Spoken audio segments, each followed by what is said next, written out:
Obesity ಇಲ್ಲ ಹೆಚ್ಚು ತೂಕ ಅನ್ನೋದು ಭಾರಿ ಒಂದು ದೊಡ್ಡ ಪ್ರಮಾಣದಲ್ಲಿ ಈಗ ನಮ್ಮ ದೇಶ ಪ್ಲಸ್ ನಮ್ಮ ಜನತೆಗೆ ತೊಂದರೆ ಕೊಡ್ತಾ ಇದೆ. ಸ್ಪೆಷಲಿ ವಯಸ್ಕರಲ್ಲಿ ಒಬೆಸಿಟಿ ಬಂದಾಗ ಅದು ನಮ್ಮ ಮೂಳೆ ಮೇಲೆ ಡೈರೆಕ್ಟ್ ಒತ್ತಡ ಬೀಳ್ತದೆ. ಸೊ ಇದಕ್ಕೆ ಮೇನ್ ಹೇಗೆ ನಾವು ಅದನ್ನು ಪ್ರಿವೆಂಟ್ ಮಾಡೋದು ಇಲ್ಲ ಅದರಿಂದ ನಾವು ಹೇಗೆ ಹೊರಗಡೆ ಮುಕ್ತಗೊಳಿಸೋದು ಅಂದರೆ ಮೇನ್ ಥಿಂಗ್ ಅಂದರೆ ಡೆಫಿನೆಟ್ಲಿ ತೂಕ ಕಡಿಮೆ ಮಾಡೋದು.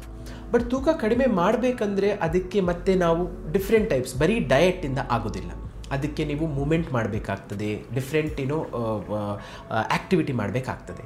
ನಿಮ್ಮ ಮೂಳೆ ತುಂಬ ಸೌದಿದ್ರೆ ಮತ್ತೆ ಅದು ಆಗೋದಿಲ್ಲ. So it is equally proportionate. So ಇದಕ್ಕೆ ಮೇನ್ ಥಿಂಗ್ ಅಂದರೆ ನಿಮ್ಮ ಗುಡ್ ಡಯಟ್, ವೆರಿ ಗುಡ್ ಡಯಟಿಂದ ನಿಮ್ಮ ವೆಯ್ಟ್ ಲಾಸ್ ಮಾಡಲೇಬೇಕಾಗ್ತದೆ. ಒಂದು ಸತಿ ನಿಮ್ಮ ತೂಕ ಕಮ್ಮಿ ಆದರೆ there are multiple other strength training ಏನು ಅಂತೇವೆ, ಇಲ್ಲ ಮಾಂಸಖಂಡನ ಗಟ್ಟಿ ಮಾಡೋದು. ಅದರಿಂದ ನಿಮ್ಮ ಮಾಂಸಖಂಡ ಒಂದು ಸತಿ ಗಟ್ಟಿ ಆದರೆ ನಿಮ್ಮ ಜಾಯಿಂಟ್ ಹೆಲ್ತ್ ತುಂಬ ಒಳ್ಳೆಯದಾಗ್ತದೆ. ಅದರಿಂದ ನೋವು ಕಡಿಮೆ ಆಗ್ತದೆ. ಮೂರನೇದು ಆಕ್ವಾಥೆರಪಿ ಅಂತೇವೆ, ಅಂದರೆ ಹೈಡ್ರೋಥೆರಪಿ.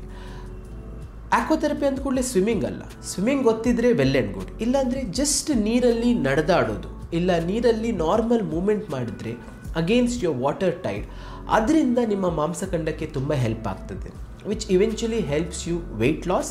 ಅದರಿಂದಾಗಿ ಒಬೆಸಿಟಿ ಕಮ್ಮಿ ಆಗ್ತದೆ ಪ್ಲಸ್ ಜಾಯಿಂಟ್ ಪ್ರಿಸರ್ವ್ ಆಗ್ತದೆ.